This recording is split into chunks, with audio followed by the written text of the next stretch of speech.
Bienvenue, la paracha de la semaine est Béhar. La paracha de Béhar nous parle principalement des lois de Shemitah et des lois de Yovel. Mais qu'est-ce que la Shemitah et le Yovel? En fait, la Shemitah correspond à l'année shabbatique de la terre. En effet, pendant 6 ans, nous devons travailler la terre, et la 7e année, on la laisse se reposer. La terre, elle aussi, fait alors son Shabbat pour Hachem. Certains pourraient s'imaginer que ce n'est qu'une pratique de jachère des terres, pour qu'elles donnent de meilleures récoltes les années suivantes. Mais même si cela est vrai que le repos est bon pour la terre, comme le repos est bon pour l'homme, la Shemitah et le Shabbat ne sont pas que des moyens de reprendre des forces. Mais qu'aurons-nous à manger la 7e année, puisque nous ne pouvons ni semer, ni rentrer une récolte?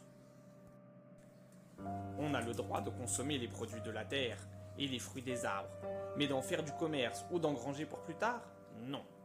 Nos champs sont à la disposition de tous, du pauvre comme de notre voisin, de nos enfants comme de nous-mêmes. Chacun, selon ce besoin, peut se servir.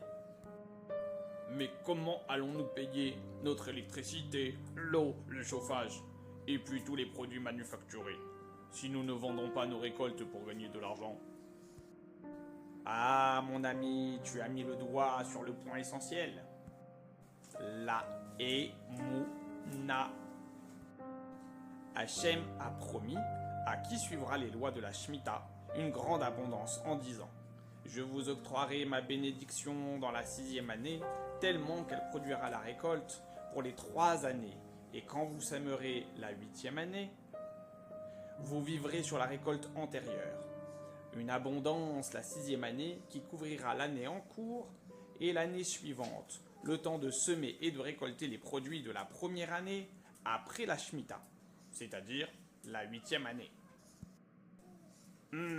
C'est très étonnant. La 6e année est le moment où la terre est la plus fatiguée et la moins productive. Tu as tout à fait raison.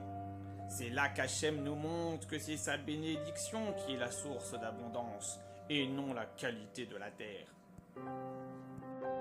Et ça, il ne faut pas l'oublier. Donc, si je comprends bien, c'est pour nous montrer que la Parnassa est une des clés uniquement dans les mains d'Hachem. Tout à fait. Cela développe aussi chez nous la générosité, la confiance en Dieu et le rapprochement du peuple.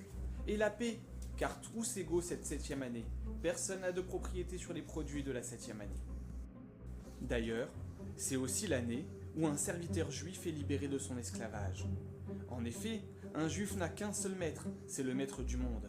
Et si par malheur, il a dû, pour des raisons financières entre autres, se mettre au service d'un homme, alors, quelles que soient les années de service dues, il sera libre.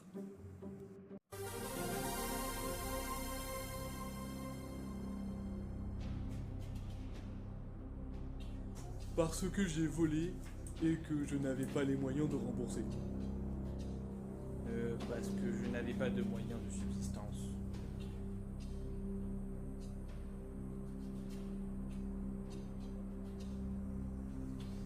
Très très bien. Il me donne son meilleur lit, son meilleur fauteuil, sa plus belle part de gâteau. Il m'a toujours très bien traité, c'est indéniable.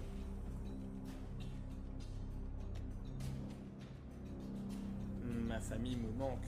C'est sûr que je veux rentrer à la maison. Oh, moi je suis bien là où je suis.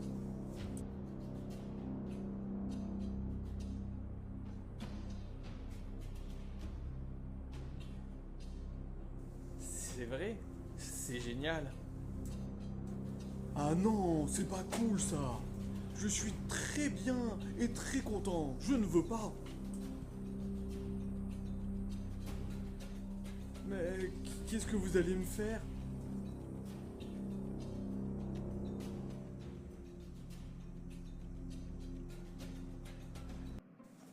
Mais que lui est-il arrivé? On lui a poinçonné l'oreille droite, celle-là même qui a entendu la parole d'Hachem au Har Sinaï, Anochi Hachem, puisqu'il préfère servir une créature d'Hachem que le maître du monde lui-même. Il retournera chez son maître de chair et de sang pour toujours. Il va vraiment rester un serviteur toute sa vie comme ça? En fait, non. Pas tout à fait. Au moment du Yovel, c'est-à-dire tous les 50 ans, les serviteurs juifs sont libérés de gré ou de force et retournent à leur maître initial, véritable et unique. Le Yovel est un moment de Kedusha très particulier. Il se compte ainsi. Tous les 7 ans, nous avons l'année de Shemitah. On comptera 7 Shemitot, c'est-à-dire 7 x 7, 49 ans. Et la 50e année, nous avons le Yovel. Nous pouvons imaginer la dimension de cette 50e année. En effet, nous avons un autre exemple de calcul identique. Lorsque l'on compte pour le Homer 7 semaines, soit 49 jours, le 50e jour n'est autre que Shavuot, jour où nous avons eu la chance, l'honneur de recevoir la Torah. Alors imaginez la Kedusha du Yovel. Le jour de Yom Kippour, l'année du Yovel, on sonnait du chauffard.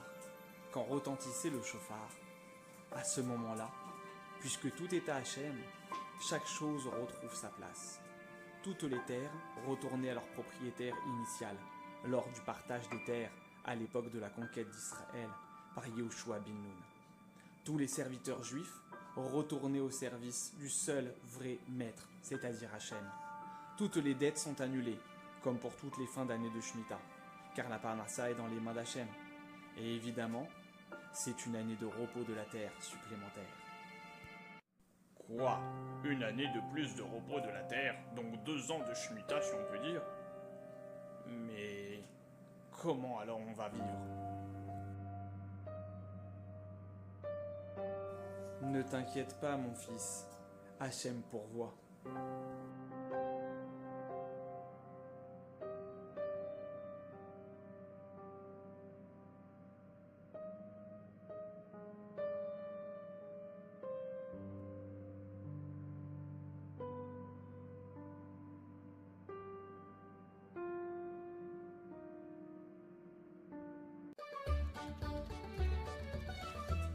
Hey, tu viens faire Mincha avec nous? Il nous manque un 10e. Je n'ai pas fini de travailler. Je n'ai décroché que des petits contrats. Il faut que je continue. Ne t'inquiète pas, Hachem pourvoit.